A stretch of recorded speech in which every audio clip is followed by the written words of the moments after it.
네, 오늘 사도행전 강의 17번째 성전 맡은 자와 제사장들이라는 제목으로 여러분과 함께 은혜를 나누려고 합니다. 요즘 뉴스에 보면 온통 전쟁 이야기입니다. 지금 호르무즈 해협을 두고 미국과 이란이 대치 중에 있잖아요. 누가 패권을 잡든 간에 기름값이 아마 이전보다는 훨씬 올라갈 것 같습니다.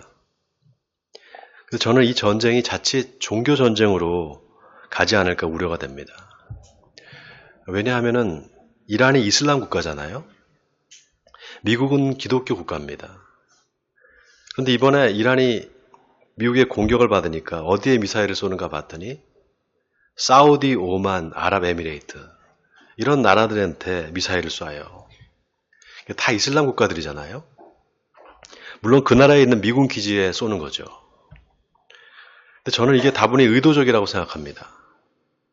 이를테면 지금 우리가 이렇게 공격을 받는데 너희들 다 알라신을 믿는 형제들이라고 하면서 형제가 이렇게 고통을 받는데 가만히 있을 거냐, 보고만 있을 거냐, 이런 의도가 아닐까 싶어요. 또 트럼프 대통령이 자기를 예수님처럼 합성한 사진을 올렸다가 문제가 되니까 내렸잖아요. 또 요즘에 교황하고도 막 싸웁니다. 그래서 저는 이게 자칫하면 종교 전쟁으로 갈 수도 있겠구나 생각을 합니다. 여러분, 성경에 전쟁은 하나님께 속한 것이다 이런 말씀이 있습니다. 여러분 아마 들어보셨을 겁니다. 그런데 이 말이 하나님이 우리 편이니까 우리를 도와주실 거야 이런 뜻이 아닙니다. 더욱이 하나님은 기독교 편이다 이건 더더욱 아닙니다. 왜냐하면 이 말이 사무엘상 17장에 나오거든요. 다윗이 골리앗과 싸우러 나가면서 여호와의 구원하심이 칼과 창에 있지 아니함을 이 무리로 알게 하리라. 그러면서 전쟁은 여호와께 속한 것인즉 그가 너희를 우리 손에 넘기치리라 이렇게 말합니다. 지금 막강한 군사력을 앞세우고 이스라엘을 쳐들어온 블레셋 군대를 상대로 다윗이 딸랑 돌멩이 몇 개를 들고 나가서 한 말입니다. 그러니까 이 말은 전쟁은 하나님께 속한 거다. 이 말은 전쟁의 승패가 군사력이나 무기에 달려있는 게 아니라는 겁니다. 오직 하나님의 뜻과 주권에 달려있다. 이 말을 하는 거죠. 다윗은 전쟁의 주권이 사람이 아니라 하나님께 달려있다는 것을 믿었습니다. 그래서 여러분, 신앙은 하나님이 내 편이다가 아닙니다. 내가 지금 하나님 편에 서 있는가 이거를 봐야 됩니다. 여러분, 전쟁이 하나님께 속해 있다는 걸 믿으십니까? 그런데 나라와 나라가 또 민족과 민족이 서로 싸우는 것만이 전쟁이 아닙니다. 눈에 보이지 않는 전쟁이 있습니다. 바로 영적인 전쟁입니다. 그리고 우리가 사는 이 세상이 바로 그 전쟁터입니다. 이거를 인식하고 사는 사람이 있고요. 인식하지 못하고 그냥 사는 사람이 있습니다. 그런데 우리가 그리스도인으로서 싸워야 하는 영적 전쟁이라는 게 세상과 교회를 나눠서 세상은 악하고 교회는 선하다. 뭐 이런 이원론이 아닙니다. 또 하나님을 믿는 사람과 믿지 않는 사람을 나눠서 기독교는 선하고 이슬람 같은 종교는 악하다. 이런 뜻도 아닙니다. 여러분, 이 세상에는 참이 있고 거짓이 있습니다. 이 둘의 싸움은 영원한 싸움입니다. 그 싸움은 인간이 임의로 정한 선과 악의 싸움이 아닙니다. 또 공산주의니 민주주의니 하는 그런 이념의 대립도 아닙니다. 기독교냐 기독교가 아니냐 그건 더더욱 아닙니다. 여러분, 오직 하나님의 정의만이 세워져야 하는 절대적인 영역이 있습니다. 바로 진리의 영역입니다. 그 진리 안에 내가 서 있느냐 아니냐, 만약에 서 있다면 그 사람은 하나님이 주시는 완전한 평안을 누리는 사람입니다. 여러분, 지금 이 시대에 영적인 전쟁은 마귀가 진리가 아닌 것을 진리로 착각하게 만듭니다. 그리고 거기다 사람들한테 정신을 쏟게 만듭니다. 그래서 교회가 보수와 진보로 나눠집니다. 여러분, 진리에 무슨 진보가 있고 보수가 있겠습니까? 내가 하나님의 진리 안에 서 있느냐, 하나님의 저희가 내 삶에 지금 이루어지고 있느냐, 이거를 봐야 됩니다. 아멘입니까, 여러분? 자, 지난 시간에 사도들을 통해서 표적과 기사가 많이 일어나자 수많은 사람들이 예루살렘 교회에 모여들었습니다. 심지어는 베드로의 그림자라도 덮일까 싶어서 병든 사람들을 다 데리고 나오고 귀신 들린 사람들을 데리고 나왔습니다. 자, 그런데 대제사장과 서기관들이 또 사두개인들이 그걸 보고는 사도들을 잡아서 옥에 가둡니다. 자, 오늘 본문 17절과 18절을 우리 같이 한번 읽어보겠습니다. 17절 18절입니다. 시작. 대제사장과 그와 함께 있는 사람, 즉 사두개인의 당파가 다 마음의 시기가 가득하여 일어나서 사도들을 잡아다가 옥에 가두었더니. 여러분, 정치 권력만 권력이 아닙니다. 종교도 제도화되면 권력이 됩니다. 이른바 종교 권력입니다. 예수님 시대의 대제사장과 서기관, 사두개인, 바리새인들 다 이 사람들이 권력자들입니다. 그 중에 가장 힘 있는 집단이 사두개파입니다. 왜냐하면 이 대제사장이 사두개파에서 나왔거든요. 대제사장은 지금으로 말하면 국회의장과 같습니다. 자, 그 대제사장과 사두개인들의 당파가 다 마음의 시기가 가득해서 사도들을 잡아 가두었다는 겁니다. 자, 왜 이 사람들이 이렇게 마음의 시기가 가득했을까요? 바로 사도들을 따르는 무리가 많았기 때문입니다. 여러분, 정치하는 사람들이 가장 민감하게 생각하는 게 뭘까요? 정치하는 사람들이 가장 민감하게 생각하는 것은 숫자입니다. 나를 지지하는 사람의 숫자가 점점 줄어든다? 그거는 시기와 질투의 대상입니다. 질투가 나서 못 견디는 겁니다. 그래서 사도들을 잡아다가 옥에 가둔 겁니다. 자, 그런데 밤에 주의 사자가 나타나서 옥문을 열어줍니다. 그리고 가서 성전에 서서 이 생명의 말씀을 백성들에게 전하라 이렇게 말합니다. 그러니까 사도들이 옥에서 나와서 새벽에 성전에 올라갑니다. 그리고 복음을 전하기 시작합니다. 자, 그런데 바로 그때 대제사장과 사두개인들이 공회를 소집하고 옥에 있는 사도들을 잡아오라 그럽니다. 그런데 부하들이 옥에 가보니까 사도들이 사라지고 없는 겁니다. 자, 그런데 보세요. 부하들이 보고 와서 뭐라고 보고를 하는가 하면은요. 22절을 보니까 부하들이 가서 옥에서 사도들을 보지 못하고 돌아와 이르되 우리가 보니 옥은 든든하게 잠기고 지키는 사람들이 문에 서 있으되 문을 열고 본즉 그 안에는 한 사람도 없더이다. 이렇게 보고를 합니다. 자, 문이 잠겨 있는데 사람만 없어졌다는 거예요. 여러분, 그런데 이상한 게요. 바로 앞에 19절에 보면 분명히 주의 사자가 옥문을 열고 끌어냈다 이렇게 나와 있습니다. 자, 그럼 옥문이 열려 있어야 되잖아요. 근데 부하들은 옥문이 잠겨 있다고 보고를 했단 말이죠. 그러니까 이게 앞뒤가 안 맞습니다. 그럼 이게 어떻게 된 건가? 부하들이 거짓말을 했다는 건가? 의문이 들잖아요. 자, 만약에 부하들이 거짓말을 했다면 대제사장과 서기관들 그리고 사두개인들이 그 자리에서 추궁을 했겠죠. 근데 오늘 본문 24절에 보면 성전 맡은 자와 제사장들이 이 말을 듣고 의혹하여 이 일이 어찌 될까 하더니 이렇게 나와 있습니다. 이 말은 이미 일이 벌어졌으니까 이제 어떻게 하면 좋을까 이런 뉘앙스입니다. 그러니까 이건 추궁이 아니라 체념에 가깝습니다. 더 이상한 거는 이렇게 말도 안 되는 일이 벌어졌는데 누구도 책임을 묻는 사람이 없습니다. 오히려 이런 일이 일어날 줄을 알았다는 듯이 반응을 합니다. 더 놀라운 거는 그 상황에서 또 사람이 와서 옥에 갇혀있던 사람들이 지금 성전에서 백성들을 가리키고 있습니다. 이렇게 보고를 합니다. 이게 마치 연극의 한 장면 같습니다. 그래서 저는 누가가 이 본문을 기록할 때 분명한 의도를 가지고 기록했다고 생각합니다. 바로 하나님은 인간이 만든 법이나 제도를 초월해서 역사하신다. 그러니까 인간이 아무리 해도 하나님의 일을 막을 수 없다. 저는 이걸 이야기하고 싶은 게 아닐까 싶어요.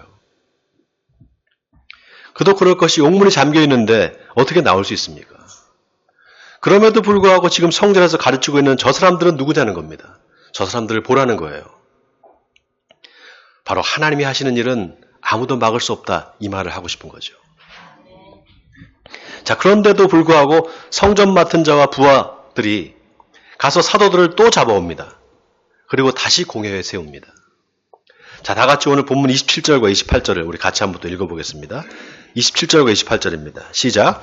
그들을 끌어다가 공회 앞에 세우니 대제사장이 물어 이르되 우리가 이 이름으로 사람을 가르치지 말라고 언금하였으되 너희가 너희 가르침을 예루살렘에 가득하게 하니 이 사람의 피를 우리에게로 돌리고자 함이로다.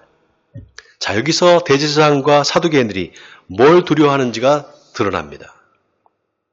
사도들이 계속해서 예수님의 부활을 이야기하면 할수록 예수님을 따르는 무리가 점점 더 많아지고 이러다 잘못하면 밀란이 일어나서 우리가 다 돌에 맞아 죽을 수도 있겠구나 이 생각을 한 겁니다.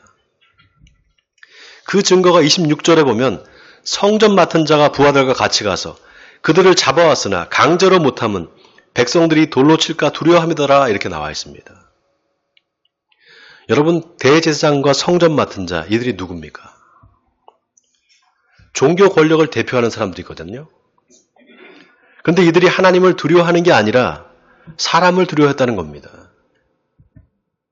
자, 여기서 우리가 알 수 있는 게 종교 권력이 하나님을 두려워하는 것처럼 보이지만 실은 사람들을 두려워한다는 겁니다. 여러분, 종교 권력은 자기들이 하나님을 대리한다는 전제하에서 대중을 통제하려고 합니다. 그래서 종교 권력이 제일 두려워하는 것은 대중의 각성입니다. 사람들이 스스로 말씀을 해석하게 되는 것, 그거를 제일 두려워합니다. 루터의 종교개혁이 바로 그런 거였습니다.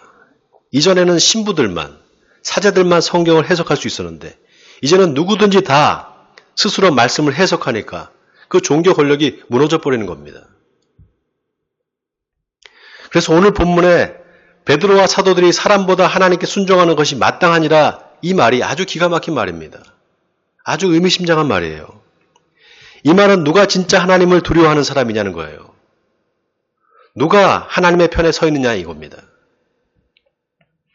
자기가 하나님을 대변하는 것처럼 말하지만 실제로는 사람의 눈치를 보는 목사들이 있습니다. 그들은 하나님을 두려워하기보다 사람을 두려워합니다.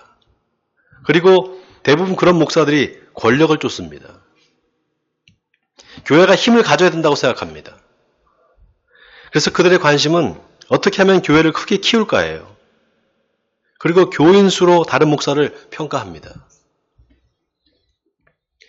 우리나라가 7, 80년대 교회가 급성장을 했잖아요. 교인이 100명에서 1000명이 되고 1000명이 10,000명이 됐어요. 그러니까 너도 나도 교회 건물을 크게 짓는 거, 그게 하나님의 일이라고 생각했습니다. 예수님 시대에 유대인들이 예루살렘 성전을 크게 짓는 것과 똑같아요. 그런데 예수님이 그 예루살렘 성전을 향해서 뭐라고 하셨습니까? 너희가 이 큰 돌들을 보느냐? 돌 위에 돌 하나도 남기지 않고 다 무너질 거다 그랬습니다. 여러분, 예수님이 하신 이 말씀 우리가 잘 마음속에 새겨봐야 됩니다. 예수님과 계속해서 싸웠던 자들이 누구였습니까? 대제사장, 서기관들, 바리새인들, 사두개인들, 바로 종교 권력자들이잖아요. 결국 이들이 예수님을 십자가에 못 박아 죽였잖아요. 그리고 이제 사도들까지도 죽이려고 하는 거예요. 그러니까 오늘 본문에 대제사장과 성전 맡은 자가 사도들을 잡아오게 가두려 했다는 것은 인간의 종교 권력이 하나님의 사역을 막으려 했다는 겁니다. 여러분, 교회가 세상의 권력처럼 힘을 갖고 정치 세력화되면 하나님의 일을 하는 게 아니라 오히려 하나님의 일을 방해하고 가로막을 수가 있습니다. 오늘 본문에 보면 성전 맡은 자가 나와요. 성전 맡은 자, 성전을 지키는 경비대장을 말합니다. 경비대장은 주로 대제사장 가문에서 제사장들이 맡았습니다. 이게 오늘날로 비유하면 종교기관 내부의 경찰청장과 같은 역할입니다. 실제로 성전에서 성전 맡은 자의 역할은 성전에 소란을 피우는 사람들을 체포할 수 있는 권한이 있었습니다. 여러분, 그런데 왜 이런 직책이 필요했을까요? 왜 성전 경비대장이라는 직책이 필요했을까요? 성전에 경비대장이 존재한다는 것 자체가 성전이 하나님을 만나는 장소가 아니라 통제되고 관리되는 장소였다는 겁니다. 이 말은 다시 말하면 성전이 자신들의 종교 권력을 유지하기 위한 수단이었다는 거예요. 그래서 예수님이 예루살렘 성전에 가셔서 환전상과 비둘기 파는 자들의 상을 뒤집어 엎으시면서 뭐라고 하셨습니까? 내 집은 만민이 기도하는 집이라 칭함을 받으라 하였거늘 너희는 강도의 소굴을 만들었구나. 채찍을 들고 양과 염소를 다 내쫓았잖아요.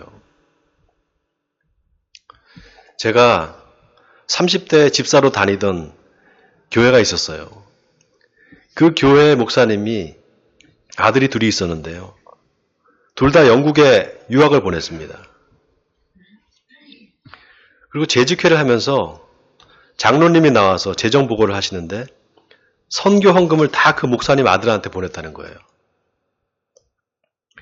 그래서 제가 집사 때인데 손을 들고 그건 좀 아닌 것 같습니다 이렇게 얘기했어요. 근데 놀라운 게요. 제 뒤에 앉았던 집사님들, 권사님들이 막 웅성거리면서 뒤에서 그러는 거예요. 저 손집사 그냥 가만히 있으면 되지 왜 저럴까. 걱정 어린 눈빛으로 저를 쳐다보는 겁니다. 그 순간 제가 교회를 위해서 내가 이게 침묵해야 되나? 잠깐 그 생각을 했습니다. 결국 저는 그 교회를 나오게 됐습니다. 제가 뭘 말하고 싶은가? 어떤 비리가 있어도 내가 교회를 위해서 침묵해야 되겠다. 교회가 이런 분위기라면 이미 그 교회는 하나님 중심이 아닌 겁니다. 이미 권력화되어 있는 거예요. 여러분, 교회의 질서도 필요합니다. 리더십도 필요해요. 그런데 그 질서가 하나님을 섬기느냐 아니면 하나님을 대신하느냐 이걸 봐야 됩니다. 여러분, 교회는 담을 쌓고 지켜야 하는 곳이 아니에요. 어떤 담이든지 헐어내야 됩니다. 교회는 세상을 향해서 늘 열려 있어야 됩니다. 교회를 지키려는 구조가 오히려 복음을 가로막고 있지는 않은지를 생각해 봐야 돼요. 왜냐하면 하나님은 교회에 갇혀 계시지 않거든요. 교회에 갇혀 있지 않고 우리가 만든 질서 안에 머물러 계시지도 않습니다. 오히려 하나님은 우리가 만든 제도나 질서를 다 깨트리고 역사하실 때가 많습니다. 그동안 한국교회가 교회 건물, 제도, 전통을 지키는 데 집중하면서 정작 하나님의 생명의 역사인 회개와 변화는 뒷전이었습니다. 그러다 보니까 많은 사람들이 교회의 크기와 자기 믿음이 비례한다고 생각합니다. 그래서 큰 교회 다니는 걸 무슨 자랑처럼 생각해요. 여러분, 그런 거 아닙니다. 내가 어느 교회를 다니고 어디서 예배를 드리냐가 중요한 게 아니에요. 믿음은 내가 얼마만큼 하나님의 말씀에 순종하느냐입니다. 오늘 본문에 베드로와 사도들이 너희가 나무에 달아 죽인 예수를 우리 조상의 하나님이 살리시고 이스라엘에게 회개함과 죄사함을 주시려고 그를 오른손으로 높이사 임금과 구주로 삼으셨다 이렇게 말합니다. 그리고 우리가 이 일의 증인이다. 하나님이 자기에게 순종하는 사람들에게 주신 성령도 그러하니라 이렇게 말합니다. 하나님이 어떤 사람한테 성령을 주시는가? 자기에게 순종하는 사람한테 주신다는 거예요. 그래서 성경 구절을 줄줄 외우는 사람이 믿음 좋은 사람이 아니에요. 말씀 한 절이라도 그 말씀에 순종하는 사람이 믿음 좋은 사람입니다. 그런데 문제는 회개하고 제사함을 얻은 사람만이 순종할 수 있다는 사실입니다. 왜냐? 순종은 내 마음에서 우러나야만 할 수 있거든요. 죄를 회개하고 죄사함의 은혜를 받은 사람이라 비로소 내가 이제 하나님을 어떻게 하면 기쁘시게 할까 이거를 생각할 수 있습니다. 바라기는 저와 여러분에게 이 은혜가 있기를 바랍니다. 그래서 죄사함의 은혜를 받은 자녀로 이제 내가 어떻게 하면 하나님을 기쁘시게 할까를 생각하고 하나님의 말씀에 순종하시는 에베네셀 성도님들 되시기를 주님의 이름으로 간절히 축원드립니다.